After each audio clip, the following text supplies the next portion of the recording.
retourné manger chez Noya parce que trop bonne adresse à retenir. Et puis on a dormi pareil à Accueil Amazonie pour une nuit. Et le lendemain, on s'est levé aux aurores pour aller prendre le bus. Il y a les horaires en ligne et il est passé presque à l'heure. Il va jusqu'à la gare routière de Cayenne. On devait aller à Cacao pour faire le sentier du Molokai. Une fois qu'on est arrivé à la gare routière, on s'est dit qu'on allait forcément trouver des bus pour aller à Cacao. Mais évidemment, il n'y a pas de bus. Même si Cacao est une grande ville, bah non, il n'y avait pas. Du coup, à la gare routière, on nous a dit qu'il y avait des taxis, mais en fait, c'est pas des taxis officiels. C'est des gars qui viennent te voir et qui disent Hé, toi, t'as une tête de touriste, tu veux aller où? Et donc, tu lui dis, et là, il te fait un tarif. On a trouvé pour 20 € par personne pour aller à Cacao. C'est le meilleur qu'on ait pu trouver comme ça. Et donc c'était un mec qui connaissait un mec qui connaissait un mec. Et il nous a déposés au village de Cacao. Et nous on est parti du centre de Cacao.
la fin du sentier est proche en fait d'une espèce de grande route. Et donc quand on est arrivé, on devait trouver un lieu où dormir pour aller le lendemain au marché de cacao, sachant qu'on est arrivé en fin d'après-midi de la rando. On a trouvé le balisier chez Arlette, donc c'est vraiment une femme extraordinaire, trop gentille, hyper accueillante. Et donc il y a possibilité de se restaurer sur place. On était bien contents de manger un bon repas qui tenait bien encore après cette grande rando. Le lendemain matin, on s'est mis en route pour aller à Cacao. Donc là on était en sac à dos sans navette à proximité, sans rien. Donc je trouve ça dommage en fait sur le marché le plus connu de Guyane. En fait clairement, et pour y aller et pour le retour, en fait, il n'y a pas de navette, de car. On a commencé à pied, on a fait de l'autostop, mais il n'y avait pas beaucoup de voitures qui passaient. On a dû en croiser 3 ou 4 et on a dû marcher au moins 1 heure comme ça. On a réussi quand même à trouver une voiture trop chouette. Une métro en fait qui travaillait à Cacao et qui était avec 2 amis, qui allait rejoindre d'autres amis qui venaient justement de métropole. Donc ils ont été trop chouettes de nous prendre en autostop. Merci parce que moi mes pieds ils étaient en souffrance de fou quoi. Vraiment après la rando et puis le reste du voyage avant qu'on avait dans les pieds, vraiment c'était hyper difficile. Ils nous ont emmenés donc jusqu'au marché et là c'était juste super de voir tous ces fruits, tous ces légumes. Il y avait un spectacle des danseuses qui étaient en habits traditionnels Hmong, puisque ce Cacao est un village qui a été investi il y a Hmong qui se sont établis ici, qui ont vraiment exploité le sol, qui ont fait de l'agriculture, qui ont importé aussi des espèces d'ici et là de plantes et de fruits. Enfin, et donc c'était vraiment génial. Il y a un marché où on peut déguster plein de petits snacks, des fritures mais qui sont trop bonnes. Ils ont tout décliné mais trop bon, trop bien. Et puis après il y a un autre second marché où là il y a de l'artisanat Hmong et des feux, des super soupes. Donc on a pu se poser là-bas et là c'était trop bon, vraiment pas très cher, frais, enfin c'était trop bien. Vraiment Cacao c'était une belle découverte. On a essayé de trouver quelqu'un pour nous ramener sur Cayenne, sachant qu'il n'y avait pas de moyen. On a tendu le pouce et là on a attendu pendant au moins 1 heure et demie. Et il y en avait des voitures qui défilaient, mais énormément, parce que tout le monde rentrait du marché vers Cayenne. Mais personne ne nous prenait en voiture. Jusqu'à ce qu'on trouve un prof trop cool, encore une fois un métro, qui nous a déposés aux abords de Cayenne. On s'est commandé à manger, on s'est posé. Et puis le lendemain, un taxi qui s'est arrêté, qui nous a dit qu'il allait à Kourou. Et c'était un monsieur mais super sympa. Ça a été une belle rencontre. Il nous a déposé à Kourou. Là sur Blada j'avais trouvé un studio à louer qui était proche de l'embarcadère pour aller vers les îles du Salut.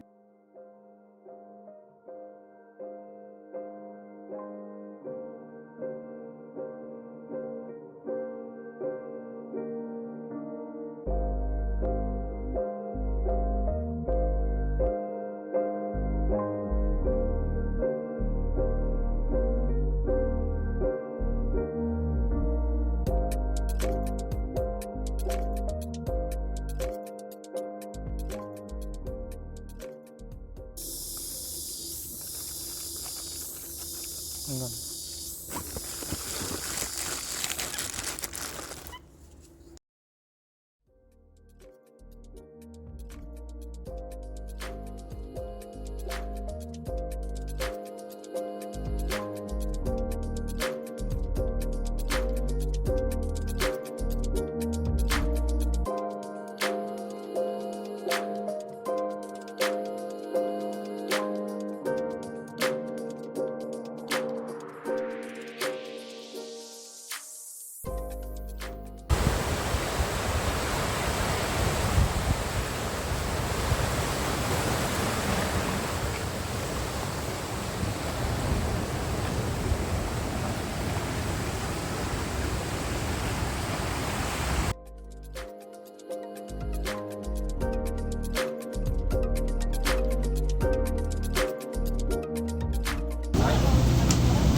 soir, on est retourné sur Kourou. Là, on avait négocié avec notre gentil transporteur de la veille qui nous a ramené sur Cayenne, où là, on avait loué un Airbnb pour 2 nuits.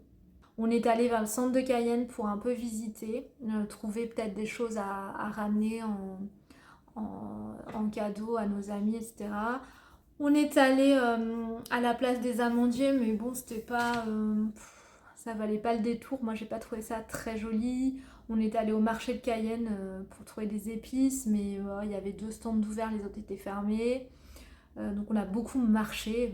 On essayait de trouver un restaurant, mais on n'a rien trouvé de vraiment cuisine locale. Donc, on était un peu déçus. On a fini au bar des Palmistes parce que partout c'était aussi cher et ça avait l'air moins frais, donc on est allé dans le truc à touristes, mais au moins où on est sûr de ne pas être déçu quoi.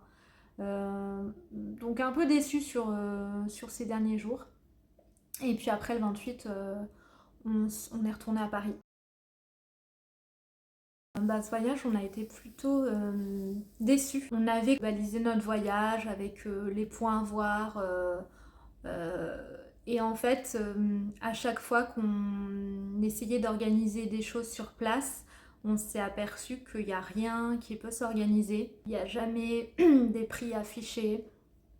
Lorsqu'on a mangé ici et là, le voisin pouvait payer 7 euros et nous 10 euros pour le même plat. Tous les numéros de téléphone ne sont pas bons, les informations ne sont pas claires. Il n'y a rien de carré, c'est tout décousu. On avait envie d'un peu d'authenticité. Oui, on était parti en mode aventure, mais finalement, on ne pouvait pas dormir dans la forêt partout. Les belles surprises, en revanche, c'est les Wayana qui nous ont super bien accueillis. Et le sentier du Molokoï aussi était quand même une belle rando. Et au final, je sais pas s'ils ont l'envie d'accueillir les touristes. Nous, ce qu'on a vu, c'est que c'est pas tellement le cas. On a l'habitude de voyager, et là, un peu décevant.